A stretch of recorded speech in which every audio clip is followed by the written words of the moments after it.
Tresiba Insulin degludec Injection 100 units per milliliter. Tresiba is indicated to improve glycemic control in patients 1 year of age and older with diabetes. It is not recommended for treating diabetic ketoacidosis. When prescribing basal insulin, did you know you have another U-100 option? Meet Tresiba FlexTouch U-100. Adult patients can convert from Insulin Glargine U-100 to Tresiba FlexTouch U-100 at the same dose they are currently taking. Pediatric patients taking Insulin Glargine U-100 should start Tresiba at 80% of their current dose. For both your adult and pediatric patients, there are a number of reasons to consider prescribing Tresiba. First, Tresiba was engineered to provide a steady rate of absorption into the bloodstream, giving it a flat and stable profile. This rate of absorption also gives Tresiba a long duration of action. In fact, Tresiba is the only basal insulin that has a 42+ hour duration of action that won't taper off at the end of the day. Unlike Insulin Glargine U-100, this gives adult patients the option to change day-to-day dose timing if needed. Adult patients who miss a dose of Tresiba should inject their daily dose during waking hours upon discovering the missed dose, then continue with their regular dosing schedule. Ensure that at least 8 hours have elapsed between Tresiba injections. If a pediatric patient misses a dose, contact their healthcare provider for guidance and monitor blood glucose levels more frequently until the next scheduled dose.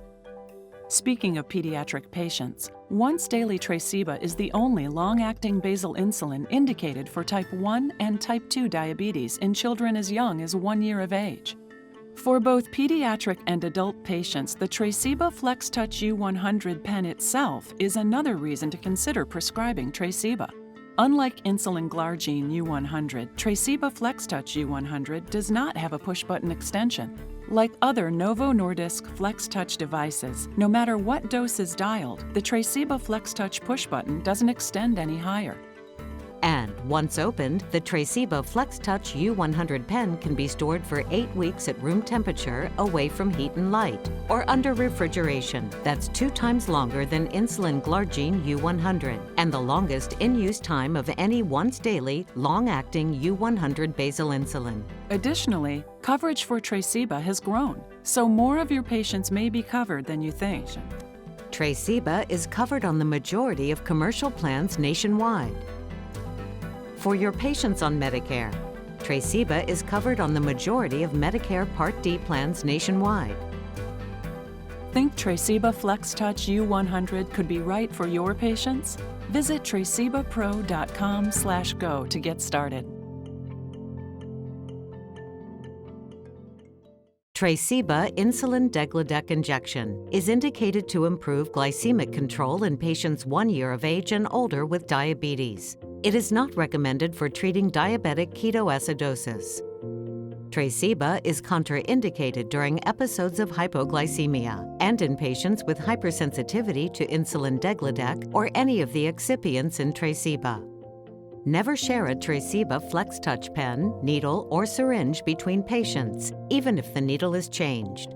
Patients using Tresiba vials should never share needles or syringes with another person. Sharing poses a risk for transmission of blood-borne pathogens. Hyperglycemia or hypoglycemia with changes in insulin regimen.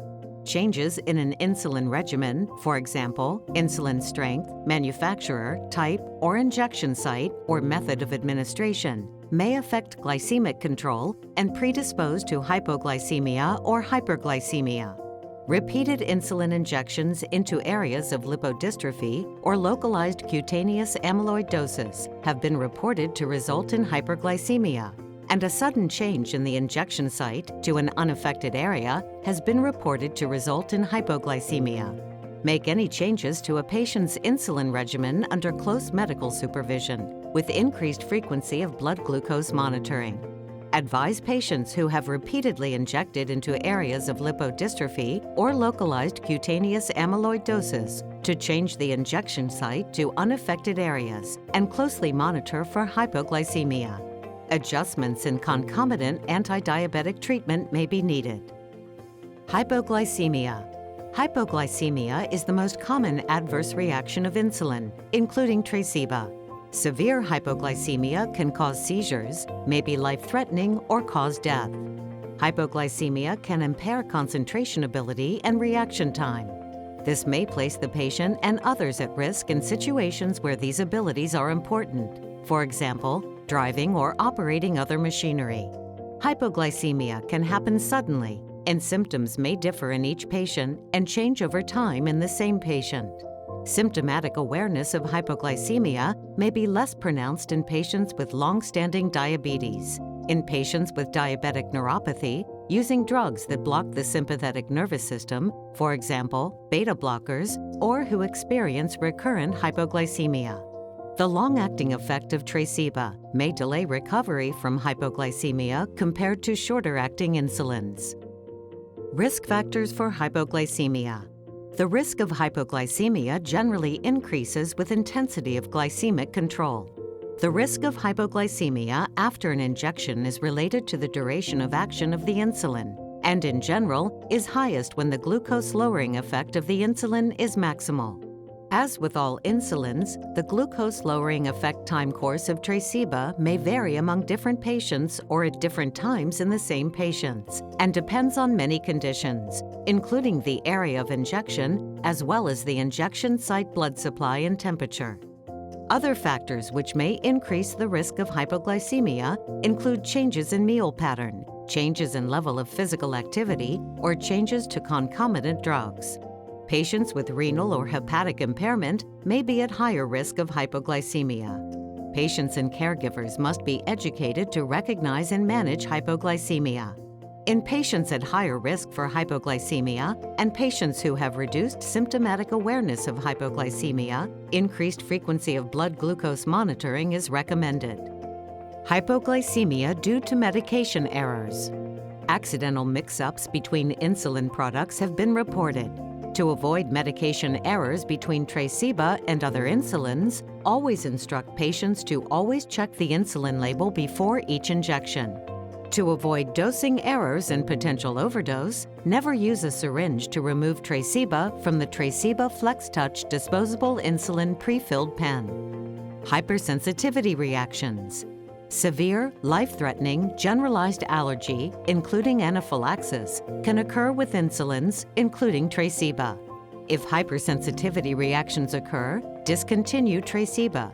Treat per standard of care and monitor until symptoms and signs resolve. Hypokalemia. All insulins, including Tresiba, cause a shift in potassium from the extracellular to intracellular space, possibly leading to hypokalemia. Untreated hypokalemia may cause respiratory paralysis, ventricular arrhythmia, and death. Monitor potassium levels in patients at risk for hypokalemia and treat if indicated. Fluid retention and heart failure with concomitant use of PPAR gamma agonists. Fluid retention and heart failure can occur with concomitant use of thiazolidine diones, TZDs, which are PPAR gamma agonists, and insulin, including Tresiba.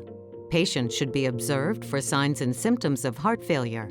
If heart failure occurs, dosage reduction or discontinuation of the TZD must be considered. Adverse reactions commonly associated with Tresiba are hypoglycemia, allergic reactions, injection site reactions, lipodystrophy, pruritus, rash, edema, and weight gain. There are certain drugs that may cause clinically significant drug interactions with Tresiba. Drugs that may increase the risk of hypoglycemia include anti-diabetic agents, ACE inhibitors, angiotensin II receptor blocking agents, disopyramide, fibrates, fluoxetine, monoamine oxidase inhibitors, pentoxifylline, pramlintide, salicylates, somatostatin analog, for example, octreotide, sulfonamide antibiotics, GLP-1 receptor agonists, DPP-4 inhibitors, and SGLT2 inhibitors. Drugs that may decrease the blood glucose lowering effect include atypical antipsychotics, for example, olanzapine and clozapine, corticosteroids, danazol, diuretics, estrogens, glucagon, isoniazid, niacin, oral contraceptives, phenothiazines, progestogens, for example, in oral contraceptives, protease inhibitors, somatropin, sympathomimetic agents, for example, albuterol, epinephrine, terbutaline, and thyroid hormones. Drugs that may increase or decrease the blood glucose lowering effect include alcohol, beta blockers, clonidine, lithium salts, and pentamidine. Drugs that may blunt the signs and symptoms of hypoglycemia include beta blockers, clonidine, guanethidine, and reserpine.